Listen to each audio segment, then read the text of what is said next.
Die profeet was daar. Hy het gelei, raad gegee en vertroos. Hier waar ons nou sit, lê die kaart oopgestrek.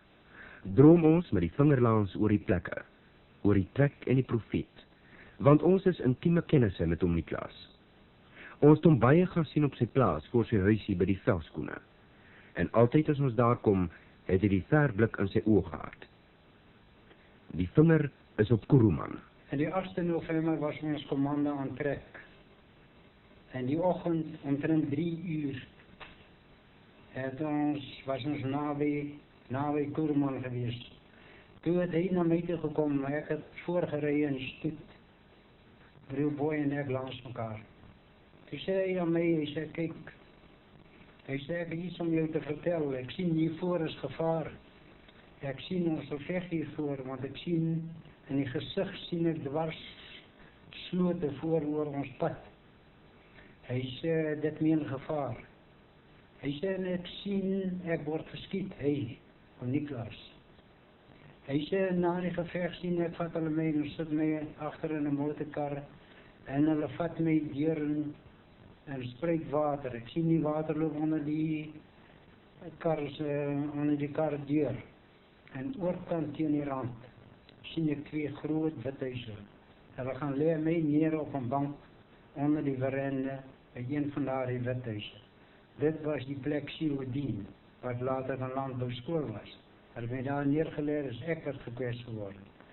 En want hy sê dat hy sien, hulle lê hom daar neer en hulle maak hom met 'n rooi kombers toe. Ek het toe koud gekry toe hulle my daar neerlê, hoewel het September maand was. En ek het vir Adam Dollarey gevra. Dis 'n klein Adriaanse seun. Man, kry toch 'n kombers en kom gooi die oor my. Hy het daar gekom met 'n rooi kombers en het my toegemaak. Toe sê broer Boy vir my, man, hier is die rooi kombers van Niklas. En jou van hom word gesê, hy sê, en sien jy nou, dat nooit hy was nie, dus jy wat daar geskiet word. Van Kuruman af was die trek na Olifantsnek. Die commando was klaar in 'n vermoeide toestand, het swaar gekry. Daar het nog vele van hom Niklas se putte voorgelê, en telkens was hy die sentrale figuur. Telkens is die commando deur sy toedoen uit benarde posisies gered, soos hier. En toe ons hier voor Olifantshoek kom, toe stop hom Niklas die commando. Hy sê hiervoor, waar ons ingaan tussen die berge in na Olifantshoek toe, weerskante staat die regeringstroepe ons voor. Hy sê, en ons draai daar kort weg, ons pad gaat hier vandaan in die rigting van Postmasburg. Toe dit net mooi donker word, net so donker so 16er, trek, die pad is oop.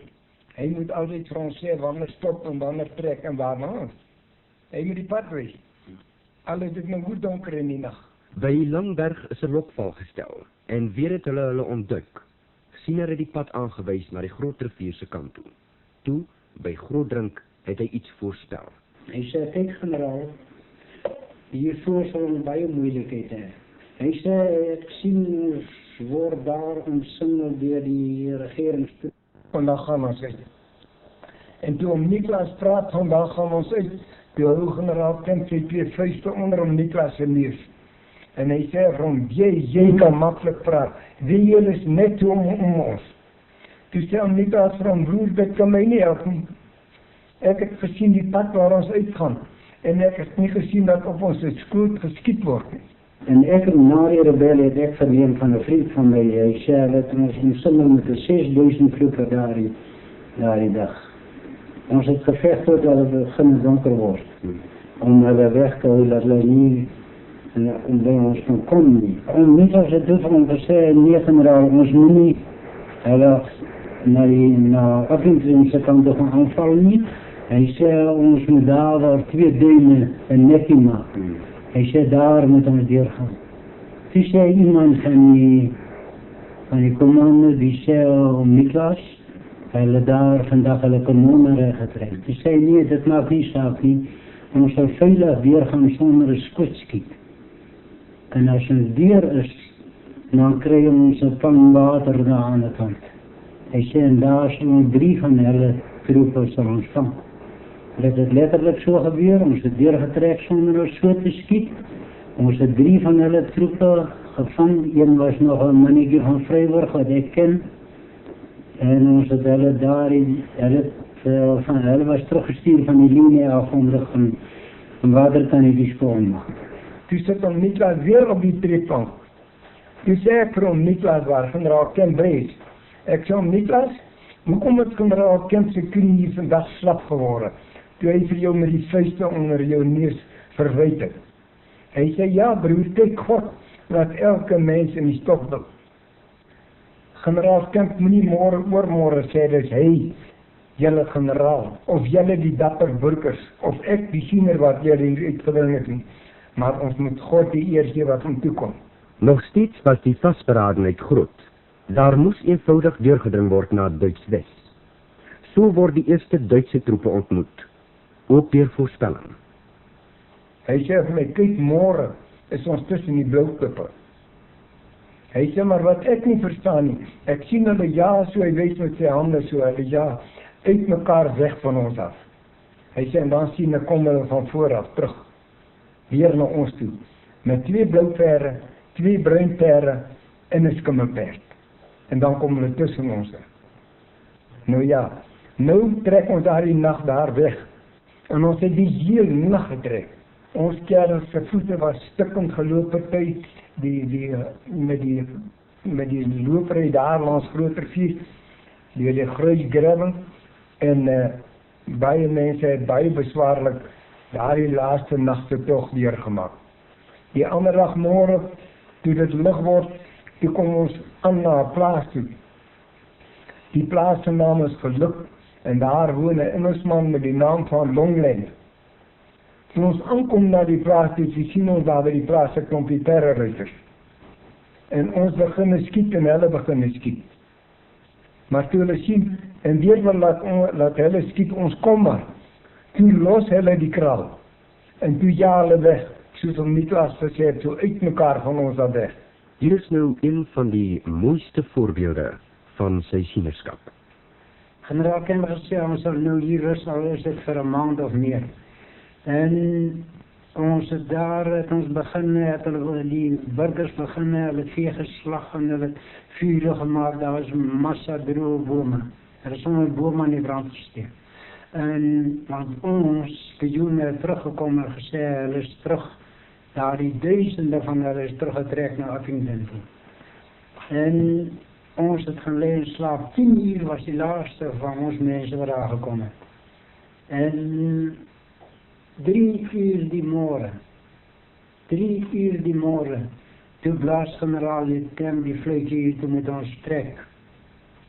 Toe het Niklas opgestaan en het vir hom gesê, generaal, hulle kom met 3 punte kom hulle aan.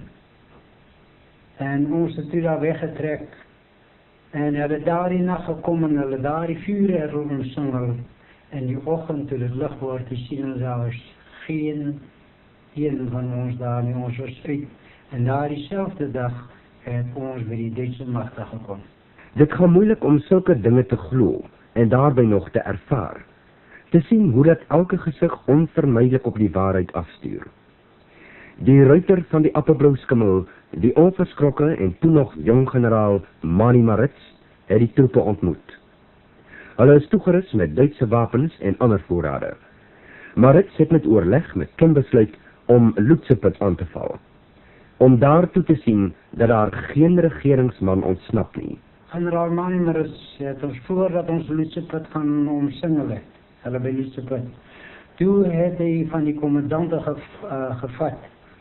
En het hulle gaan spioen waar dat hulle laar lê. En het hulle gewys waar moet hulle oral posisie inneem, want ons gaan hulle omsingel in die nag. Hulle moet mooi, duidelik moet hulle plekke onthou, waar hulle troepe moet in, ons troepe moet inlei. En Niklas het by hom gekom, Boy was in teenwoordigheid, toe sê Niklas vir hom, generaal, jy sal hulle nie allemaal vang nie. 'n deel van hulle troepe sal uitvlug. Toe sê ek om Niklas, hy sê ek glo nie jou profesie nie, jou waarsêheid. Hy sê ek sal vir jou wys dat ek sal die laagste een van hulle sal ek sal daai laar plat loop. Want sê ek het haar fyn gespioen hoe dat hulle liggenaars is. En hy sê en ek het soveel kommandanten met my saamgevat, ek het hulle gewys waar hulle kommandantjie elkeen moes intrek. Hulle ons die nacht deur het ons daar getrek en hulle omsingel. En die oggend het die gevegte begin. En een commandantskap het verdwaal en hulle het hulle reg agter my oulede broer se man het hulle ingetrek. Hulle die twee linies was reg oor mekaar, sodat daar 'n gaping was. En dit het gebleik met die vegtery, dat daar 'n hele boel van hulle het daar uitgevlug, langs het nie gevang. Maar hy was daar ordentlik genoeg. Na die geveg toe hulle nou oorgegee het en alles, toe stap hy na Niklas toe. Hy sê, kyk om Niklas. Hy sê, ek het vir jou gesê, ek glo niks aan jou sienery nie. En hy sê, maar, hy sê, nou glo ek. Laat hy vir ons vertel het, hoe lang is hulle daar gaan oormeester en laat die deel uitvlug.